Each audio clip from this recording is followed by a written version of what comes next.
Hello, it's Shama here again with the Infinite Center.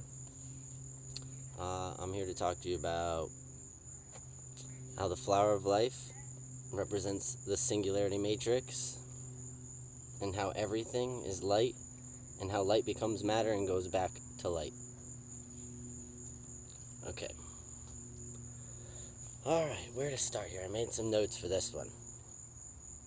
Okay. So,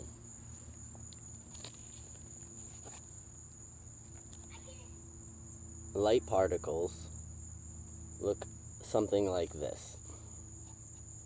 They're like a wave and a particle. It's like a packet.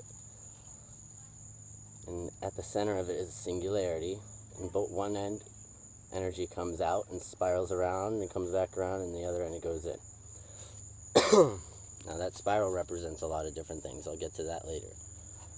Okay, so singularity has an intake and a feminine aspect of God, basically. It also has a masculine aspect. So the feminine aspect would be like an intake. The masculine aspect would be like an exhaust. Okay, so that's kind of like the breath of life, or the pulse of life, or whatever. You can call it many different things. I don't know. So in the intake part, that would be where entropy ends up. You can picture one massive singularity where energy, when it dissipates, it's not really dissipating. It's going back into a giant singularity. And then the exhaust is where light comes out. These little packets go in to singularity and come back out, basically. So it starts as light and goes back to light. Okay, so suns and stars are the masculine end of the singularity. Basically, these quanta are run by one force. It's a singularity force. It's the same force going in and coming back out.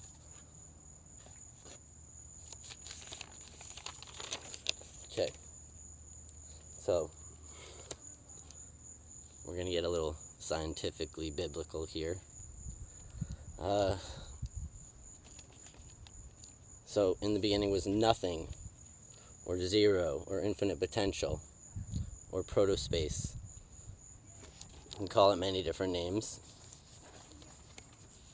But zero, this protospace, or infinite potential, is actually one, because it's whole or complete. Remember, zero cannot be added or divided or multiplied, but one can be. So that's like, alright, let's see. In that packet, it shows wholeness and duality, because one end, the force is coming out, and the other end, it's going back in. So, basically,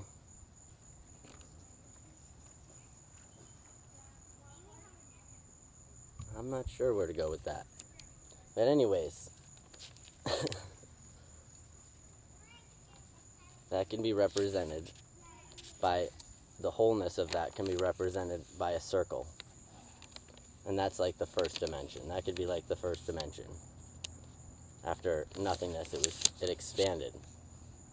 And it divided. So it was one, it was complete, it was whole.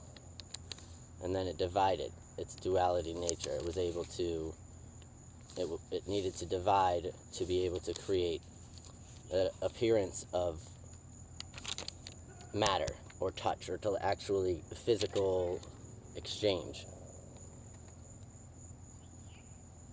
So duality allows for the existence of matter through the singularity force. So duality allows for the existence of matter through the singularity force. So this also can represent perspectives, dual perspectives, or dueling perspectives, where they're both dueling, but the truth is always in between.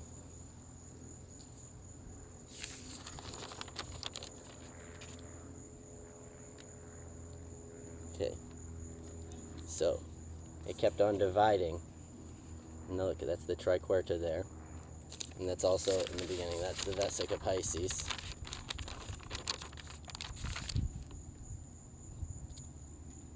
And like I said, that represents, the Vesica Pisces represents the truth being in between the two perspectives.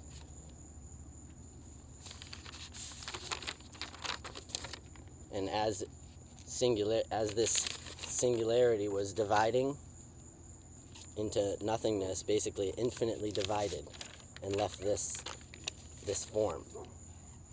And it looked like this. It looks something like this. It's full of motion, though, when you actually see it. So, but it's basically the matrix of life, of existence. The thumbprint of God, or you can call it so many different things, but this is the real matrix, and there's no escaping it because you are it. So, I love you, enjoy it, be love, appreciate everyone as if they're yourself and as if they were what you would really appreciate. Love you guys.